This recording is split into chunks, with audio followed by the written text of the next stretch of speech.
यीशु ने उनको उत्तर दिया, सावधान रहो कोई तुम्हें भरमाने ना पाए। इसका मतलब कह रहा आपकी आत्मिक जीवन के साथ छेड़छाड़ कौन करता है। इसका मतलब कि आप सोचते हैं कि शायद मेरी आत्मिक जीवन को ये खराब करने के लिए आएगा, वो खराब करने के लिए आएगा, कोई खराब करने के लिए नहीं आएगा।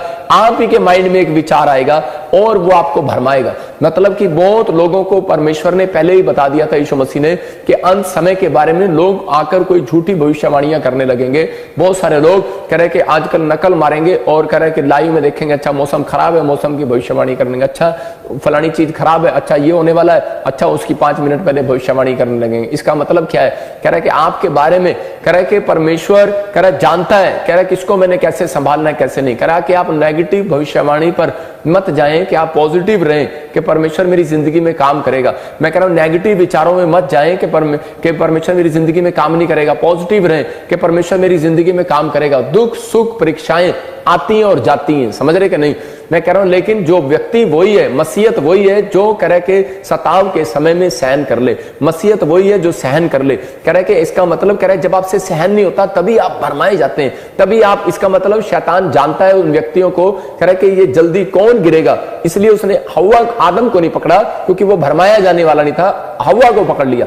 और हव्वा आजकल शैतान क्या करता है, औरतों को जल्दी पकड़ता है, उसको बोलता है अच्छा तेरे घर में कार भी नहीं है, सामने वाले के घर में कार आ गई, भरमाई जाती है। अच्छा ये कौन से चर्च जाती है, ये कहां पर जाती है, मैं वहां जाऊंगी। मतलब आज बहुत सारे लोग भरमाए जाते हैं। लेकिन मैं फिर कह रहा हूं कि उन लोगों को पवित्र आत्मा सावधान करना चाहता है। कह रहा है कि उसने कहा बहुत सारे लोग आएंगे। मैं देख रहा था एक वीडियो बना रहा था कोई, और वो वीडियो बनाने के बाद उसमें बोल रहा था कि जी आप देखेंगे 2 महीने के बाद अंत समय आ जाएगा, 2022 में दुनिया खत्म हो जाएगी, 2020 में खत्म हो जाएगी, 2023 में खत्म हो जाएगी, 24 में खत्म हो जाएगी। अरे दुनिया कहीं खत्म अभी नहीं होने वाली। बस जब तक बाइबल बोलती है कि पूरी पृथ्वी के ऊपर सुसमाचार फैलाना दिया जाए, चाहे वो कल फैला दिया जाए, चाहे वो उसमें 50 साल लगे, लेकिन परमेश्वर का एक टारगेट है कि जब तक प्रभु का गोस्पल पूरी दुनिया में नहीं पहुंचेगा तब तक कह रहे कि आपके सिर का एक बाल भी बांका नहीं होगा। याद रखना कि परमेश्वर का आत्मा आपकी जिंदगियों में काम करना चाहता है, इसलिए वो बता रहा है। कह रहा है कि इसलिए कह रहे कि बहुत सारे यीशु मसीह ने उदाहरण दिए कि तुम्हें बहकाने वाली आत्माएं आएंगी, डराने वाली आत्माएं आएंगी, उकसाने वाली आत्माएं आएंगी। इसलिए और हो सकता है कह रहा आपको कह रहा कि प्रॉफिट बजिंदर सिंह मिस्ट्री के खिलाफ ही बहकाने वाली आत्माएं आ जाए, ये तो झूठा हो सकता है, आपके खिलाफ ही आ जाए। और बहुत सारे संतों के खिलाफ मैं सुनता हूं कि ये जादू टोने करते हैं, ये ऐसे काम करते हैं, धर्म बदलते हैं, लेकिन ऐसा कोई भी काम हमारी मिनिस्ट्री में नहीं होता।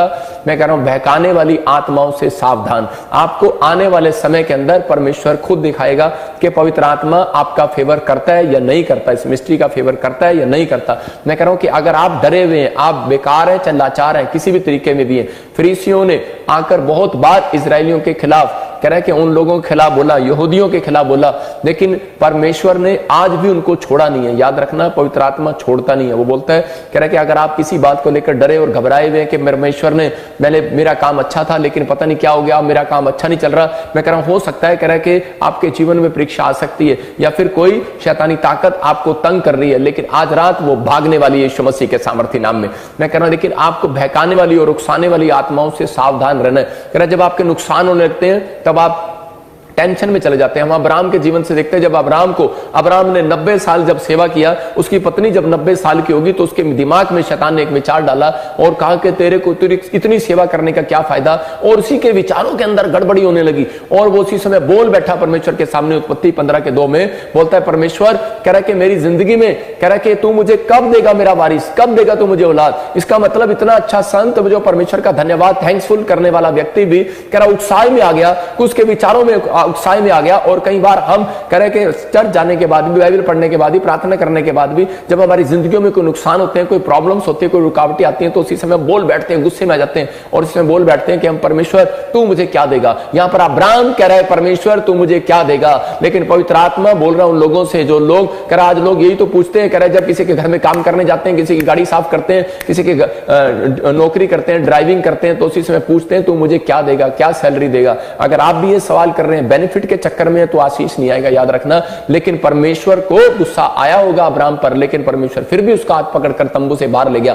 पहला शख्स है जिसका हाथ परमेश्वर ने पकड़ा और बाहर लेकर गया, क्योंकि वो आत्मिक व्यक्ति था। याद रखना, मैं कह रहा हूं कि अगर आप आत्मिक व्यक्ति हैं तो आपका, मैं कह रहा हूं जितना मर्जी कोई आपको गिराने की कोशिश करे, मैं कह रहा हूं आपका वंश गिरेगा नहीं, उतनी तरक्की करेगा यीशु मसीह के नाम में।